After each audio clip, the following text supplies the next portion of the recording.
Okay, so first of all, does anyone have any homework questions? Okay. Do you have it with you? Oh. Oh, yeah, it's in there. Okay. Uh, Let me just pull it up. 10 and 11 for structures.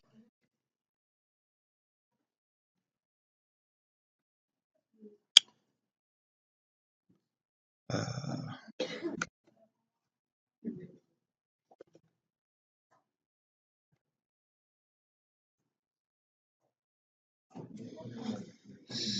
Structures.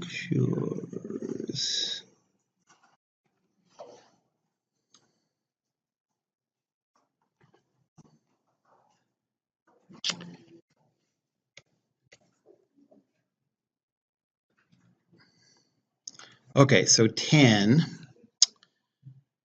Okay.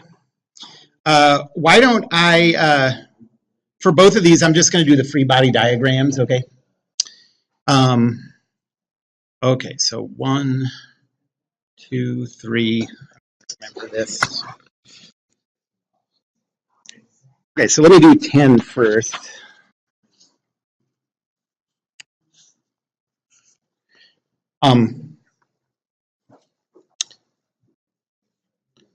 So we have a pin joint down here.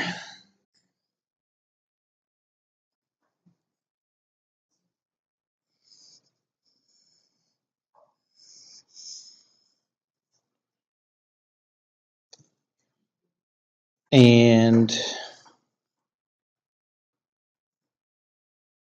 a diagonal piece like this connected to a pin joint.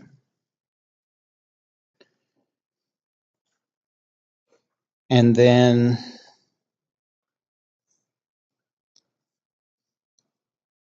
there's a pin joint here that connects to a pulley and also connects to another member like that.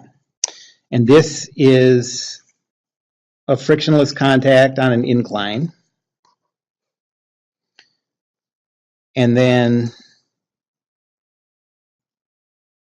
there's a 3,000 Newton force that goes over the pulley to here.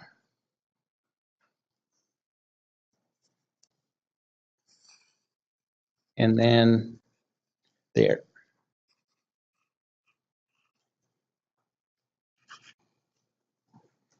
Okay. And I don't think there's any weight or anything. Ignore the weights. Otherwise, if you didn't ignore the weights, you'd have to do a centroid calculation of this bent member, and that seems excessive. There's already a lot of stuff going on here. Okay, so let's call these 1. I think this is 2.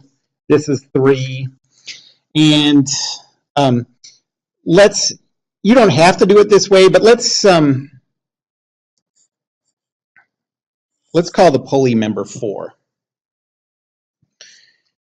And let's just go through the free body diagrams of all these. So, free body diagram of member 1.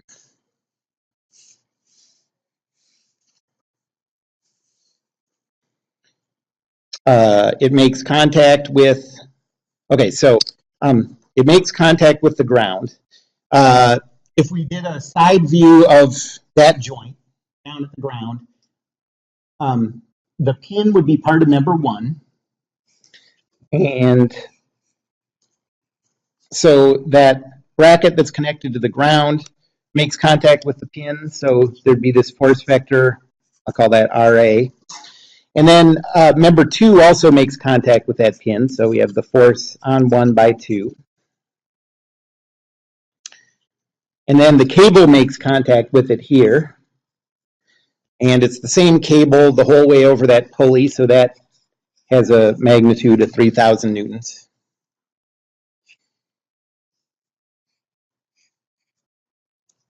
And then up here, it makes contact with member 3, so this is the force on 1 by 3.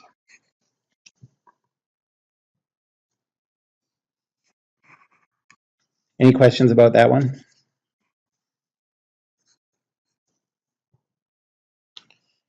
And then member 2.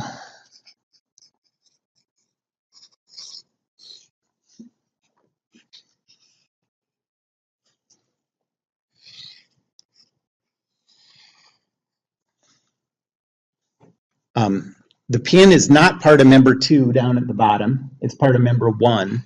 So 2 doesn't touch the bracket connected to the ground. It only touches the pin. So here we have the force on 2 by 1, or negative F12. And then up at its other end, the lowest numbered member at that pin is 2. So 2 is in contact with all these other things. So there's a force on 2 by 3 and a force on 2 by 4.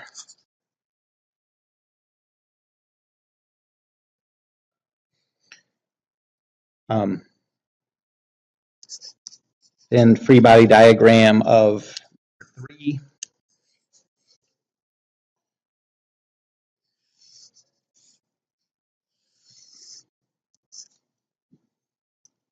Up at the top, member 3 is in contact with member 1. So there's negative F13.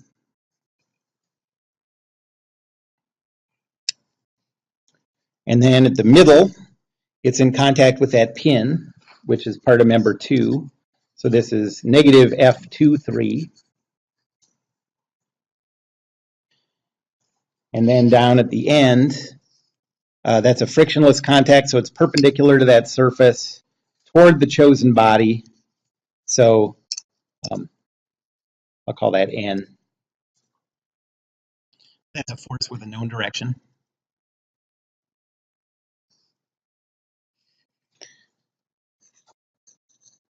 And then member 4 is the pulley.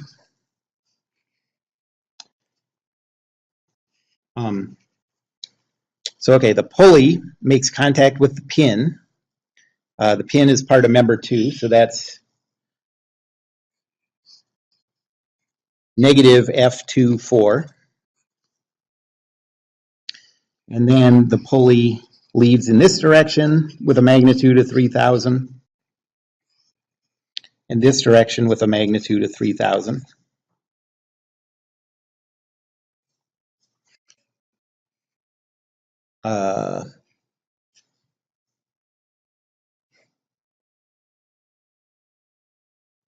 And so we have 4 members, 3 equations for each one of those members. So that's 12 equations. Hopefully that's how many variables we have, or less possibly. So 2, 4, 6, 8, 10, 11, and that's it. So how do you know which 11 equations to use? You should be able to throw away any of those equations and it'll work out. Occasionally, it'll happen that you'll throw away one that's a copy of another one equation, or a linear combination of 2 that you already have, and then you'll just have to take that one back and try again, getting rid of another one. But almost always it works. Whatever one you throw away, it's going to work. Yep.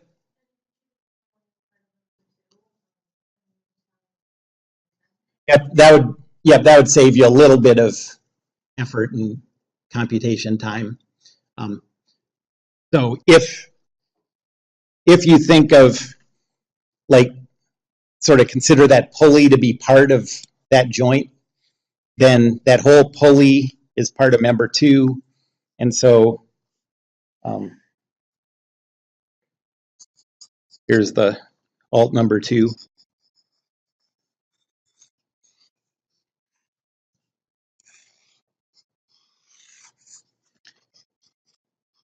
You have negative F12.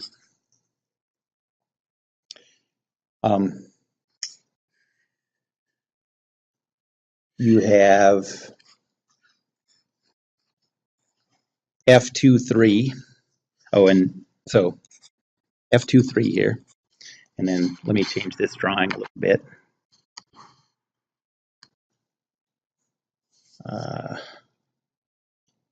Turn it. Yesterday, my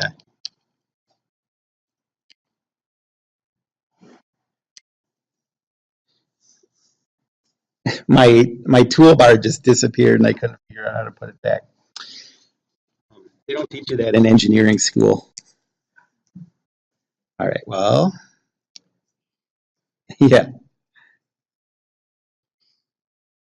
Okay, so there's the pulley. And then you'd have the 3,000 there, 3,000 there, and oh no, darn it, that's not what it looks like.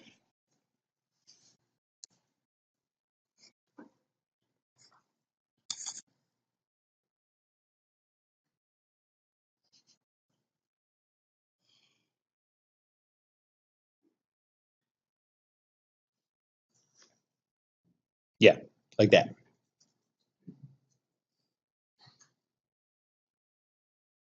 And that would cut out two of the equations, two of the variables, three equations from three possible equations, because you don't have a member 4 anymore.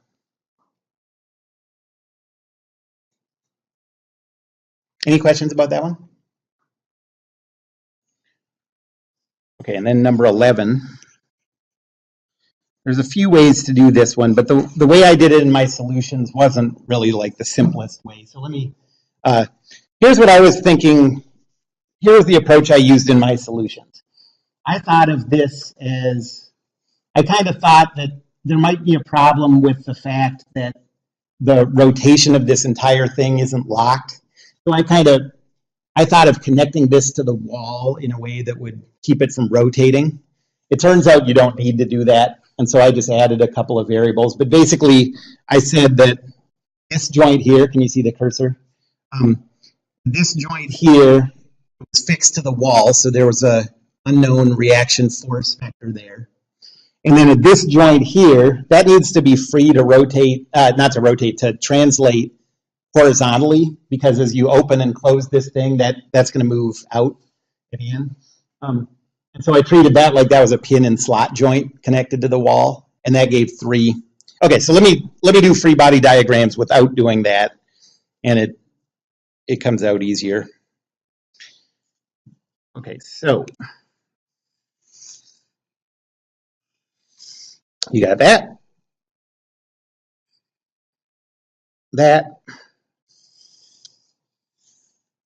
and then everything's symmetric.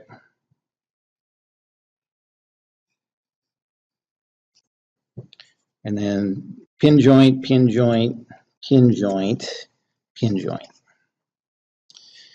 And then I gave forces 50 newtons here and here. And the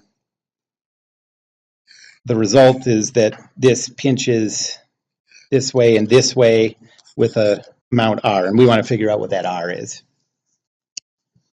I'll label these 1, 2, 3, 4.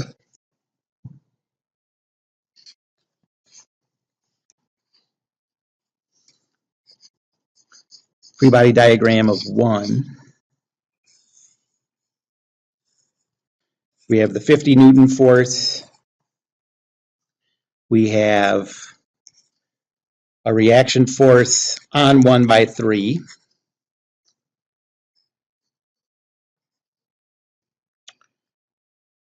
Here we have the force F on 1 by 2. And that's it for 1. Remember 2. We have R. And then here we have the force on 2 by 4.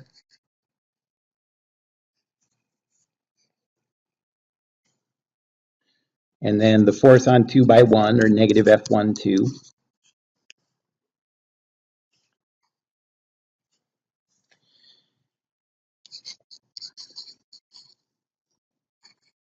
And then body 3 is the one that looks like a mirror image of body 1. So we have the 50 Newton force going this way.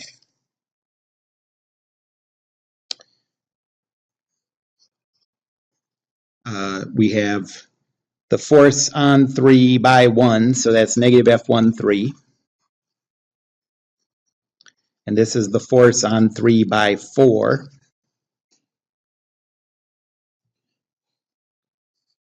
And then free body diagram of 4.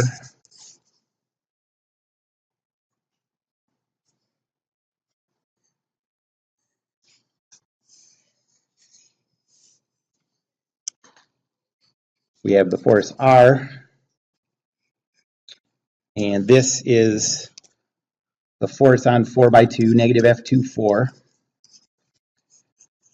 And this is the force on 4 by 3, so negative F34. So that gives 12 equations, 2, 4, 6, 8.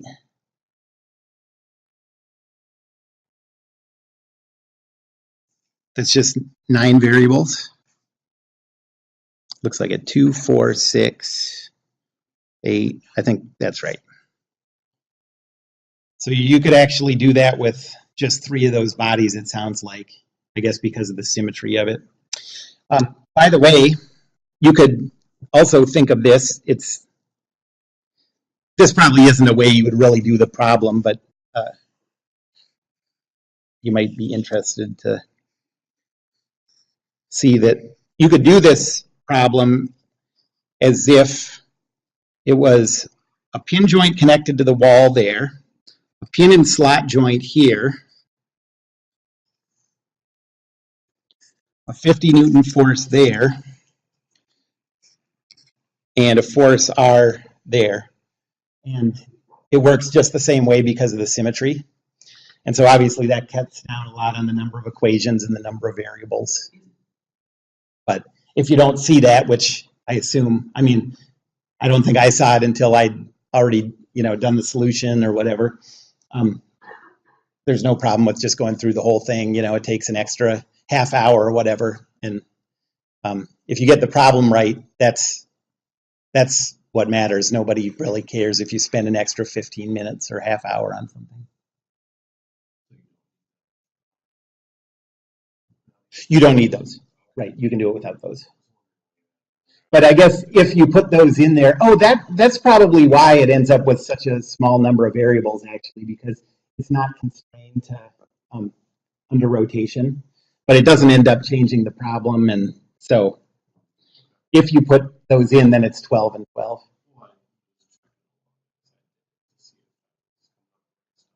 Mm-hmm. Yeah. Mm-hmm. Yep. So, where they're connected, the two pieces are through. Yeah. How would you treat that?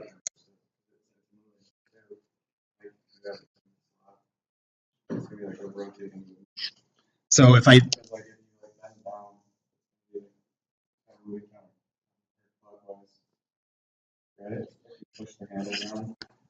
So it would go like this. So for member 1, you'd have the 50.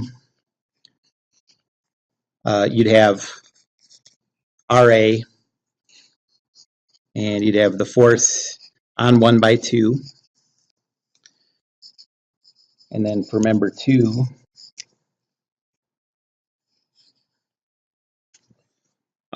you'd have negative F12. This pin and slot joint would just be this, like RB. And then you'd have R. And 2, 4, 5, 6 variables and 6 equations.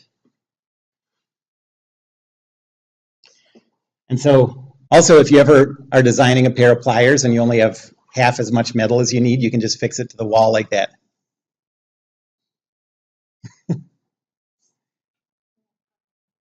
Actually, yeah, yeah. You need. Well, I guess the idea would be that you'd have to also build like a little shelf, a little thing here for the other side, for your walnut or whatever to rest on. You could exert that same force this way. Be really useful.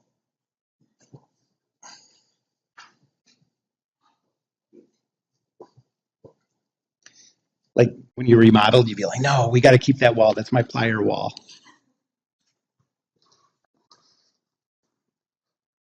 Any other homework questions? Okay, so now we're going on to the last set of topics.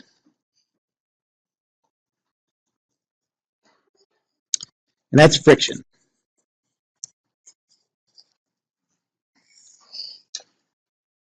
And we're going to do the following types of friction. First, we're going to do square threaded screws.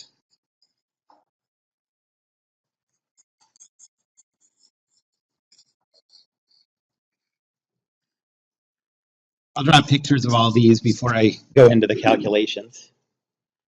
Second, we're going to do belt friction.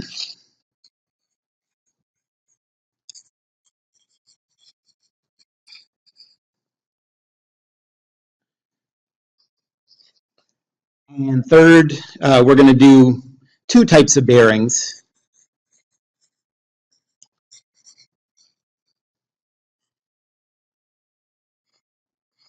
The first one is called a journal bearing.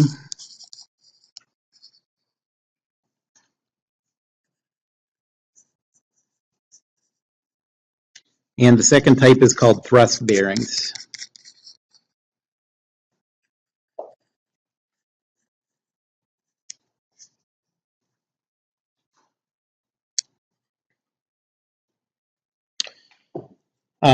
Square threaded screws are a little hard to draw.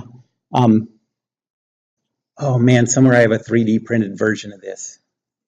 Shoot. I don't know what it is. But,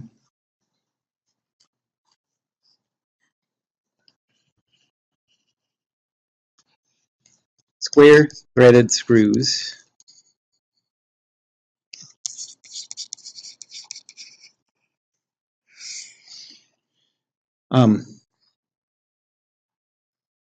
So these are the threads.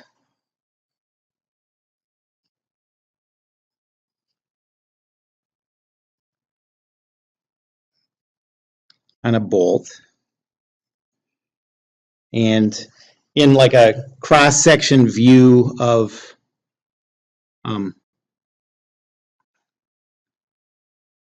the bolt when it's turning on some external threads,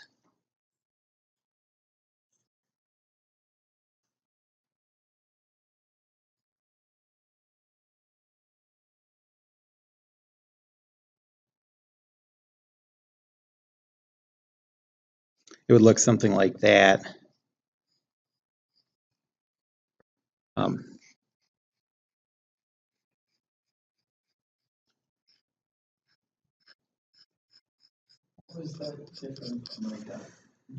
A regular screw.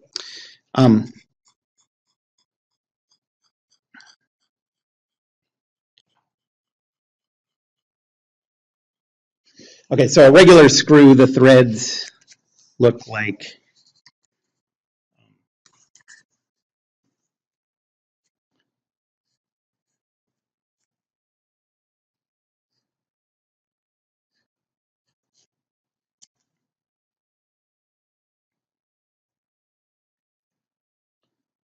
this.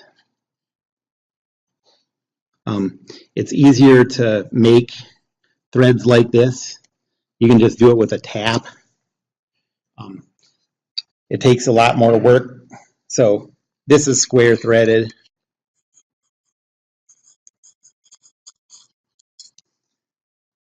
This is normal threads. And actually, I guess these would, I didn't quite draw that right.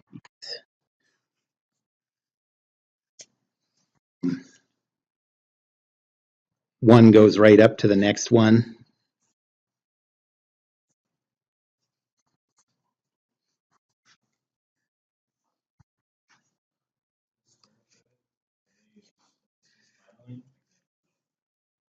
Spiraling, yes.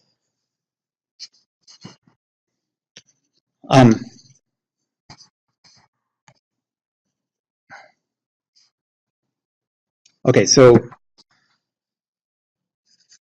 the benefit of square threaded screws, well, the drawback is that they're a lot more expensive to make. So you only use them for certain applications. What? They're better at holding things. If they're better at holding big loads, because I think the biggest reason is that if you drew a free body diagram of that bolt, the normal forces that are applied to it by the external threads are, well, actually, I think of it the other way. Think of a free body diagram of the external threads, and think of the normal forces applied by the bolt threads to it. In this case, it's like straight down, you know.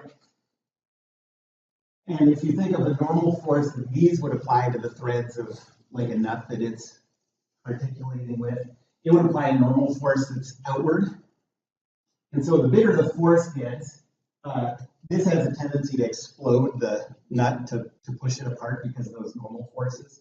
So this is a sturdier configuration. That's why like car jacks, things that have to apply big loads are made like this, even though it's expensive. You could apply the same idea to calculating friction in regular bolts and stuff, but I guess the thing is, if you're dealing with regular threads, you're probably not dealing with very big loads. So like it's not worth an engineering analysis to figure out if what the friction force is going to be on a bolt that you put into wood or something,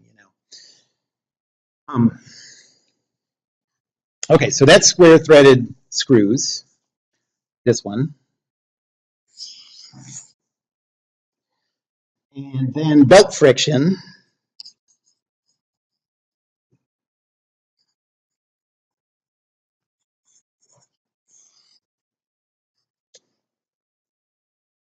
Is like if you have a pole or something,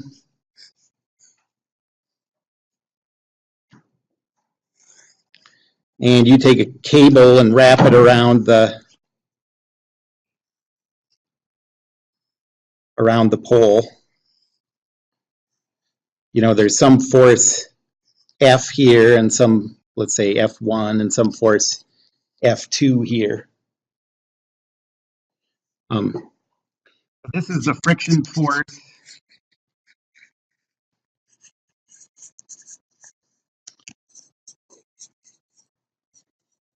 applied to a belt or a cable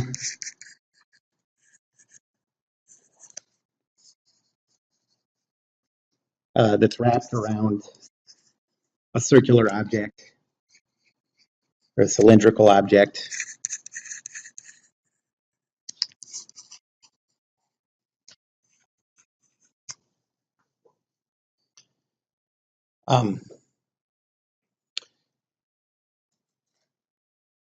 I remember, like when I was a kid, there was like a story that, like, of Rapunzel that I remember my mom reading, and it was like when people wanted to climb up to the tower, she would throw down her hair. But if you think of like a 200-pound person climbing up your hair, that doesn't sound very pleasant, But it actually said in the story that she would like wrap her hair a bunch of times around this bar in her window.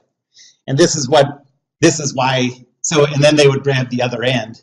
And it's the belt friction that makes it not hurt if you do that. There's enough friction in wrapping the hair around this pole a bunch of times that when they pull on the hair, the friction takes up all of that tension, and the hair going to her head is, not applying a big force. So that's belt friction. Also the friction, like if you're dealing with pulleys, we always talk about sort of like ideal pulleys where there's no friction, no anything. Well, there can be friction in the bearings of the pulleys, but there also can be sliding of the of the cable over the pulley itself. And this belt friction is what would account for the sliding of the rope over the pulley, you know. So you just add those kind of things up to figure out if you didn't want to idealize a pulley.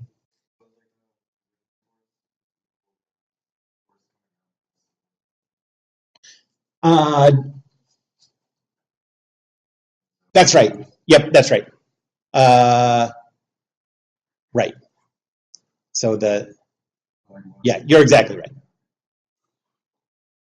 And the last one is bearing friction. Well, I guess I'm breaking that up into two. So journal bearings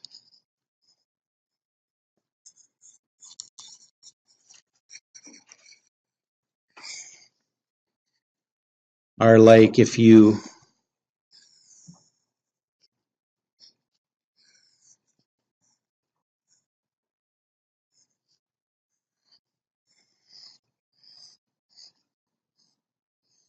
okay, so you have an axle that's rotating in a bearing like that. And the friction that we're talking about is this thing. So say this thing's rotating like that. There's a friction that develops at contact between this bearing and the axle. And that's journal bearing friction. That's different than thrust bearings.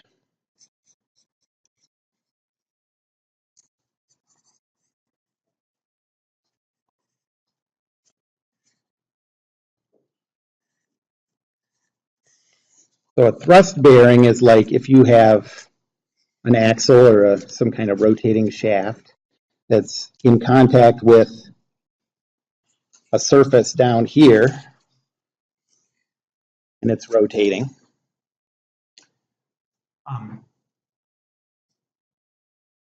Then in this one, there's going to be friction on the side of that shaft that we can't see. So let me try to draw so here's in journal bearing friction, we're talking about friction on this surface.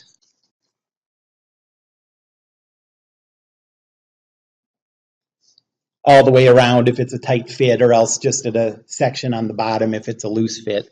And then for thrust bearings, like this.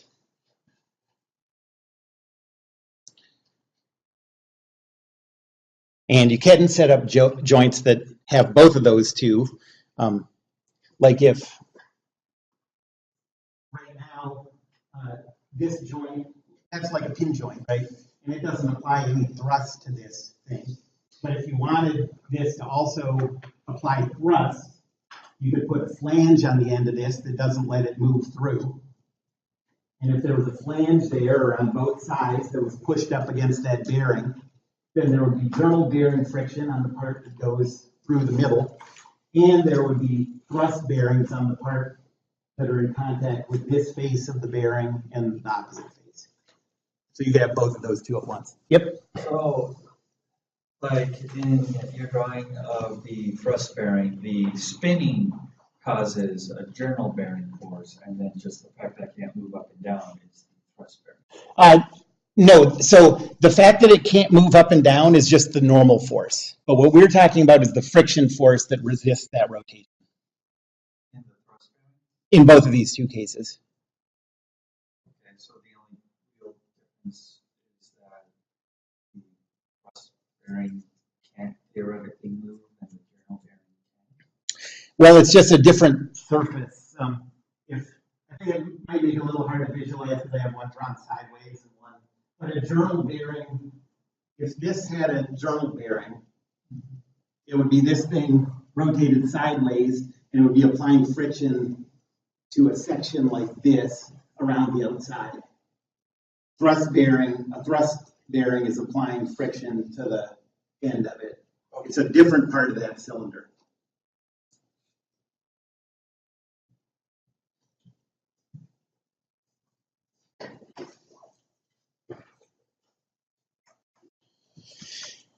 Okay, so we're going to start with square threaded screws.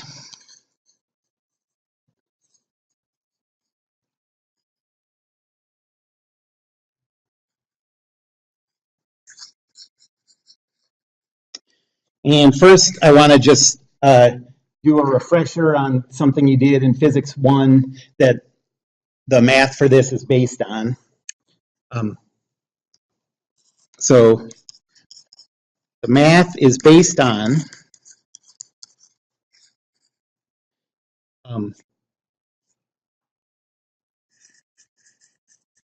objects sliding along inclines. But you never thought this was going to be useful.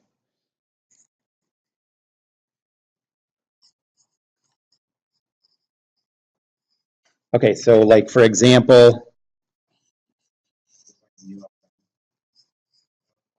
yeah, so you have a surface like this.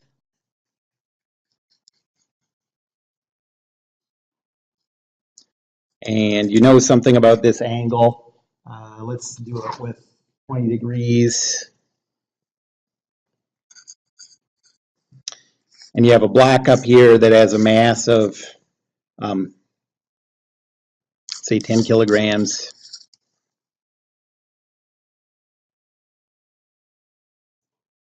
And there's two kinds of problems you can do, and they're basically the same. But one is you can say that it's at rest and calculate whether it starts sliding or not. And the other one is you could say it's sliding up the ramp or down the ramp and figure out what its acceleration is. And all of those are applicable to the stuff we're going to do. But let's say, for this example, let's say that the coefficient of static friction is 0.1.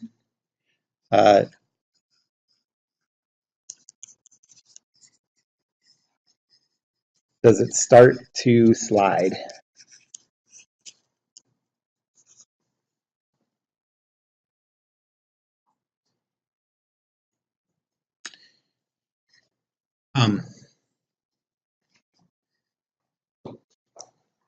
And so the way you did this is a free body diagram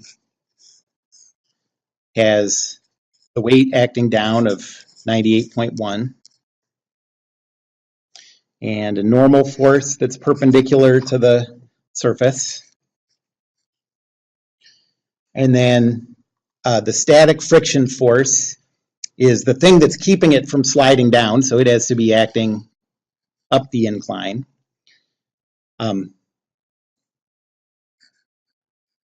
So I'll write it like that.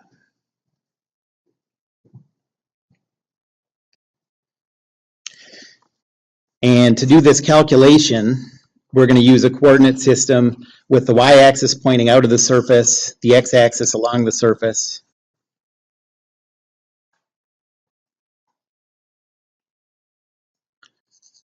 So Newton's second law says the easy ones are, this is 0 in, this is the force of friction, 0 for y. And then you have to do trigonometry to deal with the 98.1.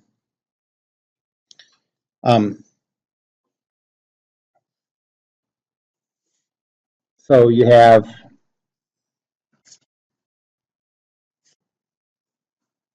a right angle there.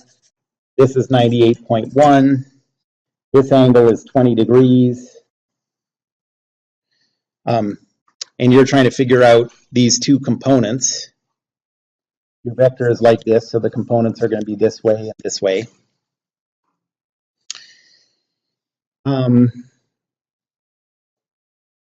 So this length is going to be 98.1 times the cosine of 20.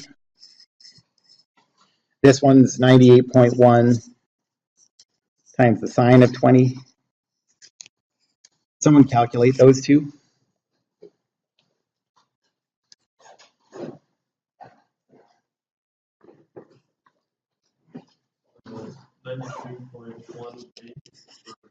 $92.18, okay. 33.55. So then you have And like I said, this is in the negative x and negative y, so negative 33.5, don't you cancel. That better not close.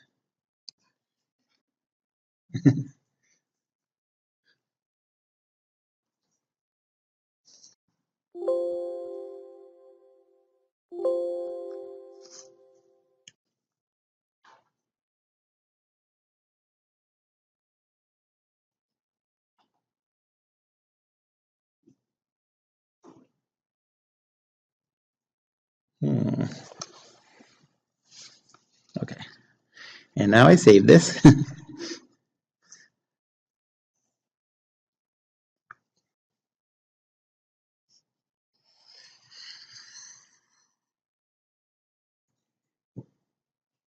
Okay, so Newton's second law says 0n plus ff0 plus, did he say negative 33.55?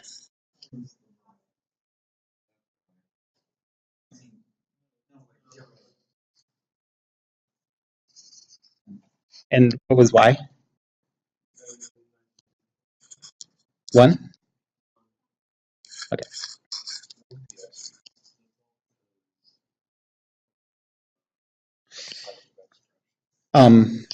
So it would be like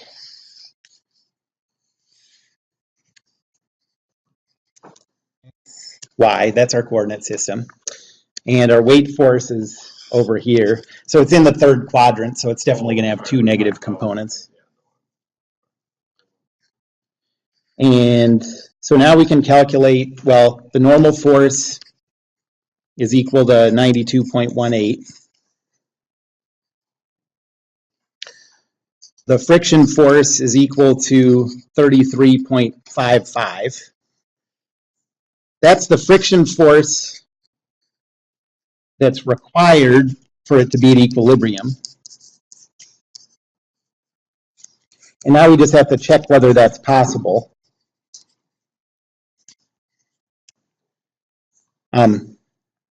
So the force of friction maximum is equal to the coefficient of static friction times 92.18.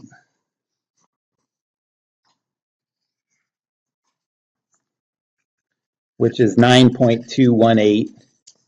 So the force of friction required for equilibrium is way bigger than this friction can provide. 9.218 is less than 33.55. So it slides. I'm glad we had that little momentary confusion with the new coordinate system representing the weight force, because I know everyone in here can do that, but it's sort of a pain, and every time you do it, there's some percent chance you're going to mess up something with the signs, or like using the cosine in the wrong spot or whatever. So since we were just talking about rotation matrices, think about it this way.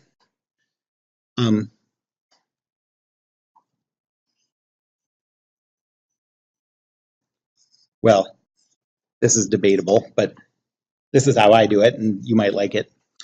So here's a possibly easier way to find the weight components.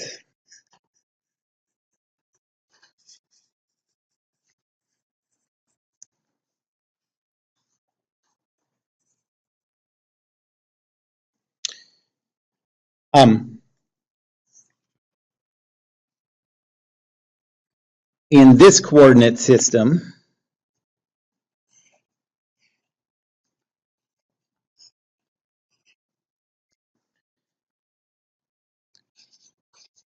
the weight is easy. It's just 0, negative 98.1. Okay, so we already have the weight expressed in this coordinate system, and we want to express it in this coordinate system.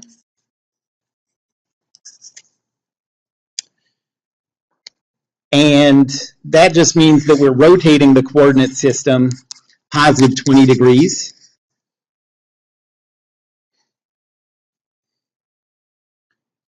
And so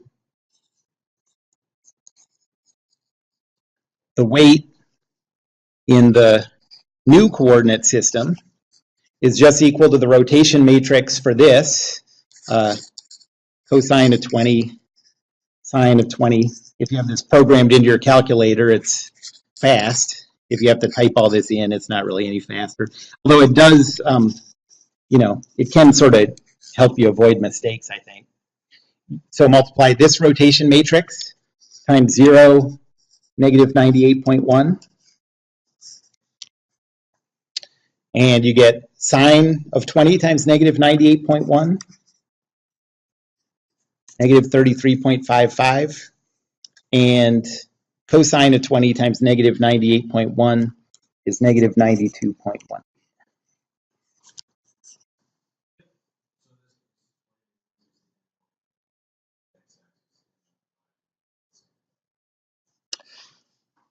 Well, for thinking about the rotation matrix, or okay, yeah. Well, so to think about doing a rotation matrix, you always think of starting with the original coordinate system, the one where you know stuff, and then think about how you have to change the orientation of that, the one where you know stuff, to get the one you want. And so in this case, it's counterclockwise 20 degrees to get there. And so 20 degrees is the angle that you put in here. Yep. Can you just do a 270 minus the 20? Yes. Yep, that's right. But if you have a program like this punched in, then you just go catalog, rotation, 20, enter the vector, boom.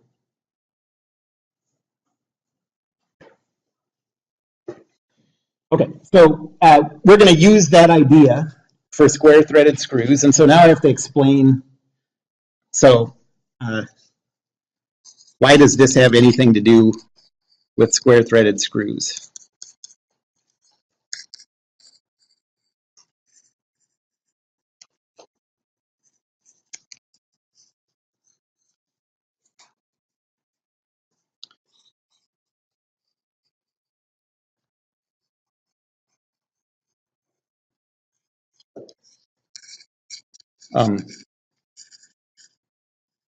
Well, the key fact that we're going to use is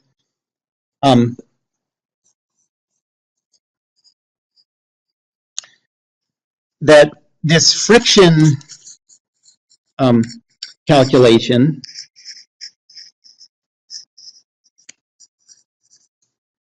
doesn't depend at all on the surface area in contact.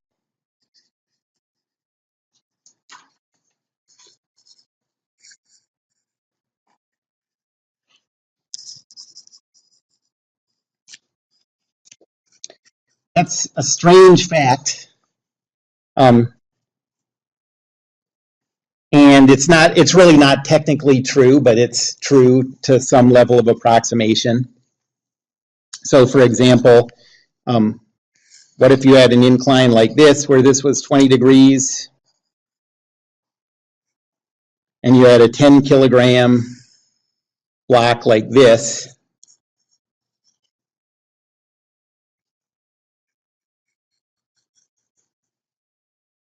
Okay, and your coefficient of static friction is 0.1.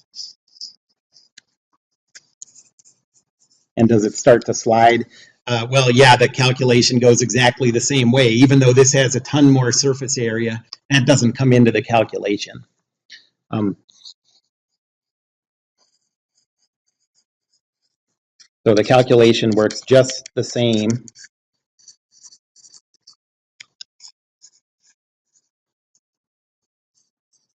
Even though the contact area has changed.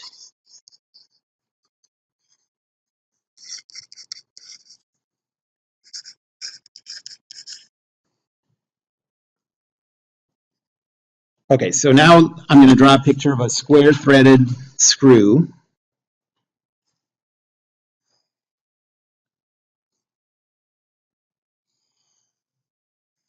there's a thread, and yeah, it is wrapping around.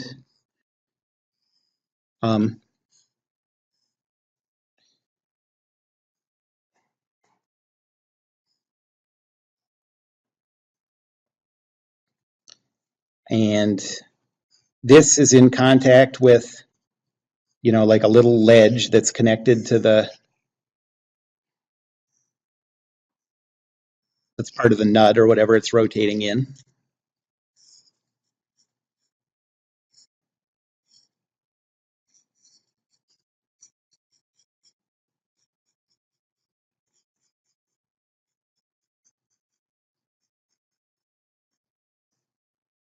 And on the other side too.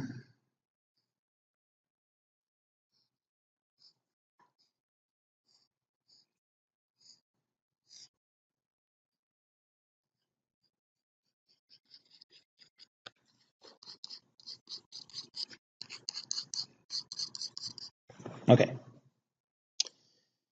And think about tracking a single, so this thread, I mean, if you think about the thread on that bolt, it's pretty long. You can imagine, like, if you could remove the thread from this bolt and straighten it out, it would be a meter long or whatever. It would be pretty long. But the fact that it's long, because that friction calculation doesn't take contact area into account, doesn't matter. And so we're going to reimagine it as this.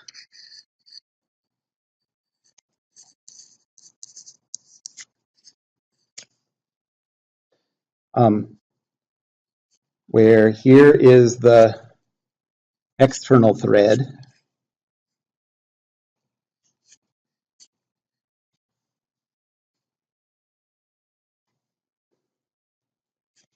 And the bolt, the thread of the bolt, just occurs in a single location.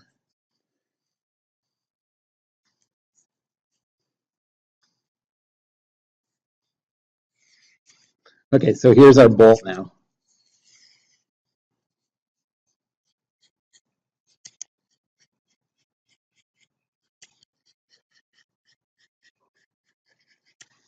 And there's threads on the other side.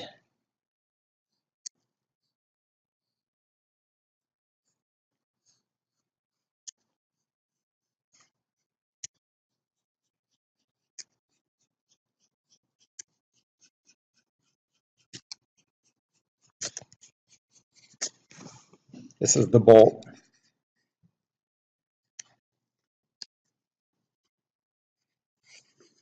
This is the entire thread just concentrated at a single spot. That's the thread of the bolt. Do you see what I'm talking about? And the reason that it doesn't change the math to do that. So now this is the thread of the bolt sliding up that external thread. And the reason that it doesn't change the math to do that is because the contact area doesn't affect the math. And so now if you imagine like what it would look like to somebody over here. Okay, so this guy's watching this little concentrated thread move up that ramp. What he sees is this. This is the external thread. It's just a ramp.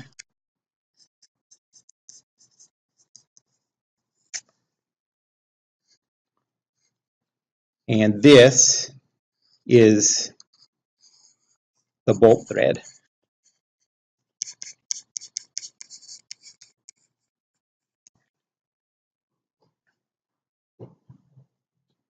And this is some angle that depends on pitch of the thread and the radius of the bolt.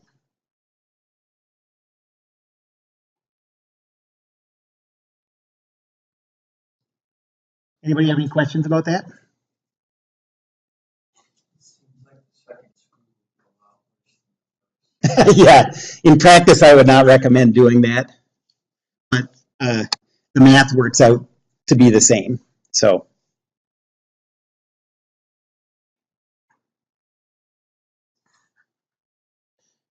okay, so, and we are going to have,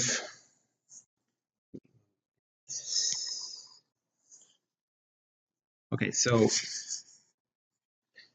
our problem is going to be the loading is applied like this. This is like the weight, like for example, if this is a car jack, this is the weight of the car pushing down on the bolt. And this force Q is horizontal. And that is the force that the handle of the jack applies to slide this up the ramp. Yep.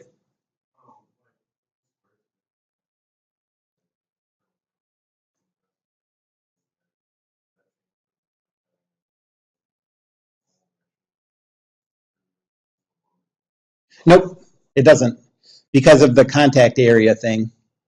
So, what it really is a meter long. So, since if you think of that thread as being stretched out a meter long, it's a meter long box sliding up a ramp.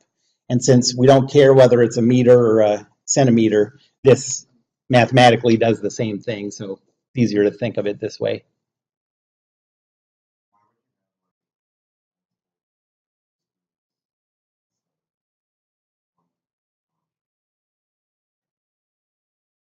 Why would you have a long thread? Well, it affects how strong it is for sure. I mean, if you, like even if, so imagine you try, so it would work fine if you had an infinitely strong bolt. I wouldn't do it on one side like that, but it would work fine to have one little box over here and one little box going the other way. It would just break, yeah. But other than that, it would work fine. That would look really cool.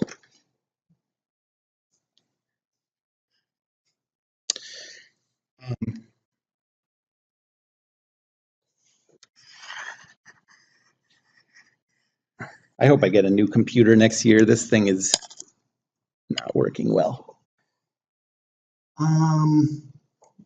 Okay, so that's basically our problem here, where we're just trying to figure out, so this Q is like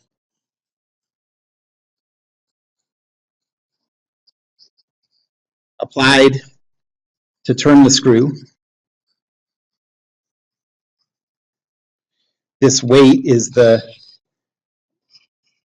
load the screw is supporting.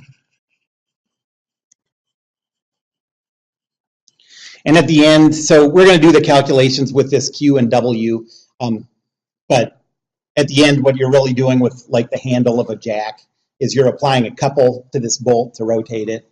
And so we're going to relate this Q to the couple that you apply.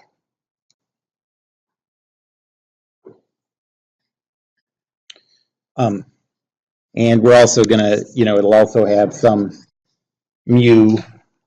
This can be static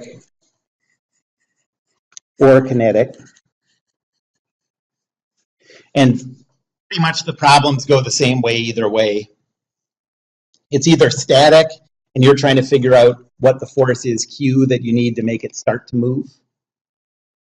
Or if you don't want it to move, you're figuring out the maximum Q you can apply before it starts to move.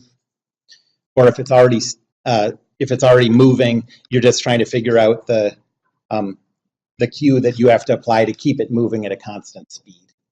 And so it's all the same, it just changes whether you're using the static or the kinetic coefficient of friction.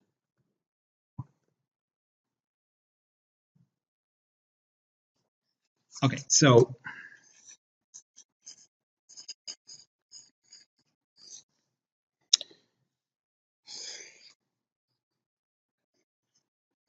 let's do this problem that I have there. So we have this box sliding on the ramp. with some load W and some load Q. And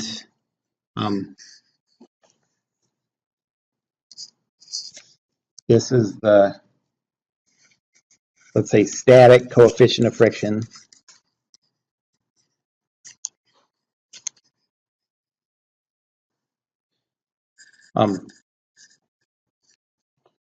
What's the Q required to initiate that motion?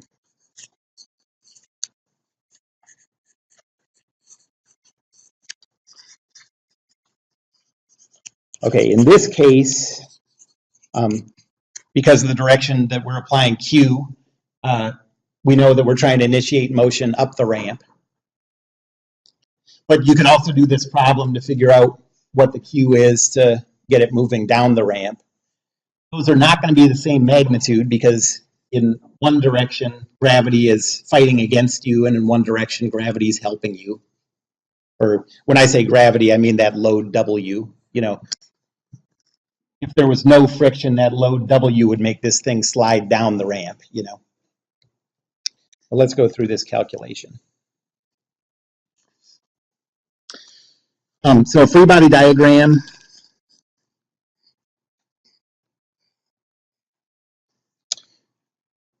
There's a downward force W, a horizontal force Q,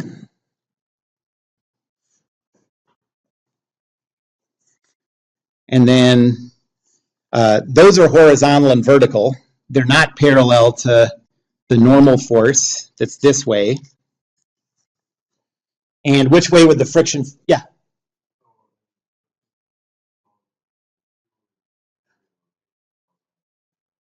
Yeah, it's, you can think of it as if this screw was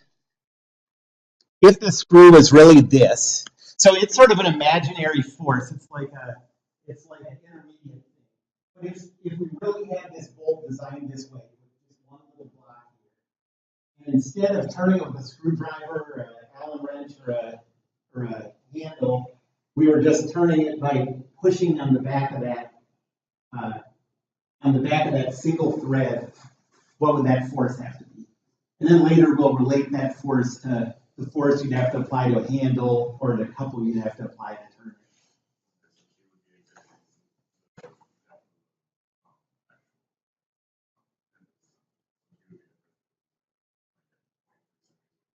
Yes, exactly. Yeah.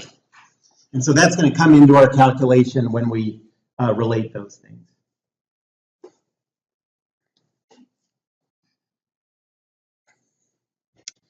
Okay, so normal force is like that. We're trying to make this slide up the ramp. So which way does the friction force go? Yep. So it's trying to keep us from getting it moving up the ramp. So this is mu times n. We're going to use a rotated coordinate system. So the y-axis goes straight out of the ramp, and that means the x-axis goes this way.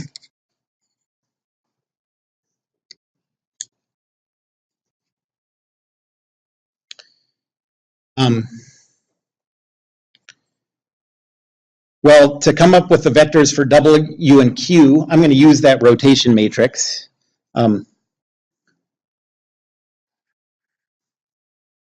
So in a coordinate system like this, those force vectors are just, you know, those are easy. It's just Q0 in this case, and 0, negative W. So I'm going to use a rotation matrix that goes from that standard orientation to a rotated orientation.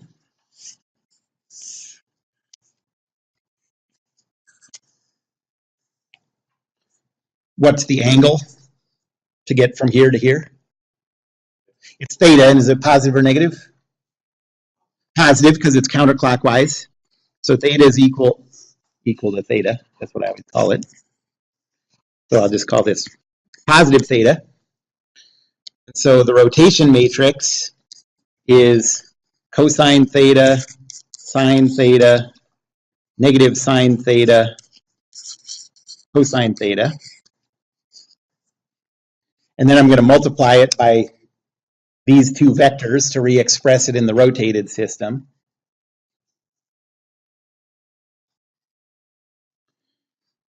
So cosine theta, sine theta, negative sine theta, cosine theta times Q0 is Q cosine theta negative Q sine theta.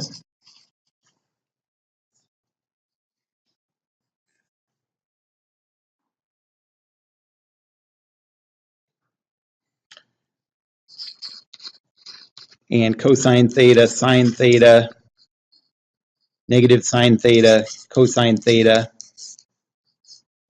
times 0 negative W is negative W sine theta negative W cosine theta.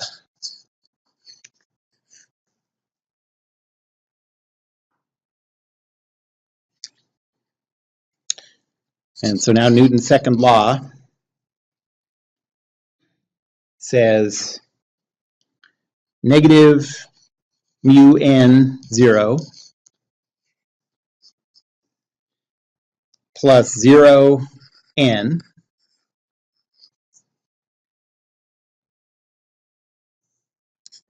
plus q times cosine theta negative q times sine theta plus negative w times sine theta negative w times cosine theta is equal to zeros.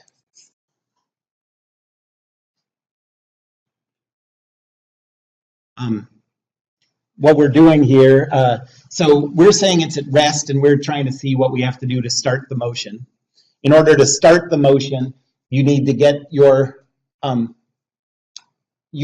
so you're at equilibrium, well actually just past the point where you're at equilibrium with that friction force at the biggest value it can be.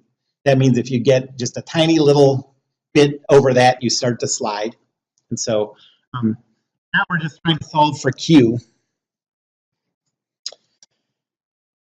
So the normal is equal to Q sine theta plus W cosine theta. And now you can plug that into the X equation. And you get negative mu times Q sine theta minus mu times W cosine theta plus Q cosine theta minus W sine theta is equal to 0.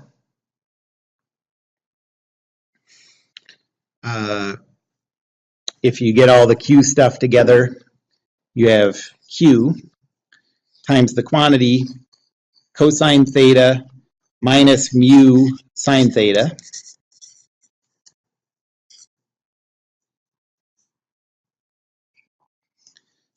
Move all the other stuff over to the other side, and you get W times the quantity sine theta plus mu cosine theta.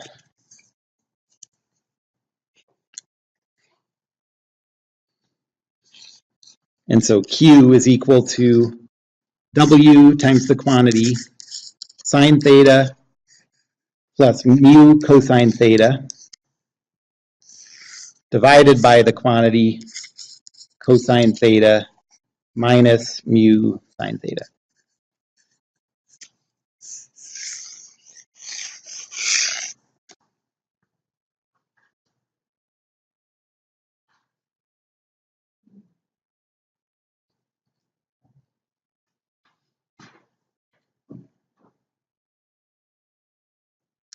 Any questions about that? Okay, so the way I'm going to want you to do this, so we just derived like a general formula that that you could use to calculate the Q required to get this thing sliding up the, to get this screw moving up the thread. But I'm going to want you to understand how to go through this derivation, and the algebra won't be as tedious if you have actual numbers. So like in a problem, I'll give you the numbers, but I want you to go through this basic thought process to derive the force that's required. Yep. The reason why we do it that way is because we assume we don't know n, or Yeah, we don't know n. That's right. All we know is that W, because we can weigh the thing, but the normal force depends on the slope of the thread. If you have a thread that's at a really steep angle, that normal force is going to be smaller. so we would know W and theta, but Right. We will know theta and W, and we're trying to find that Q. okay. And mu we'll know, because we'll know it's usually steel and steel. Any other questions? Okay, that's it. Have a nice weekend. I'll try to get your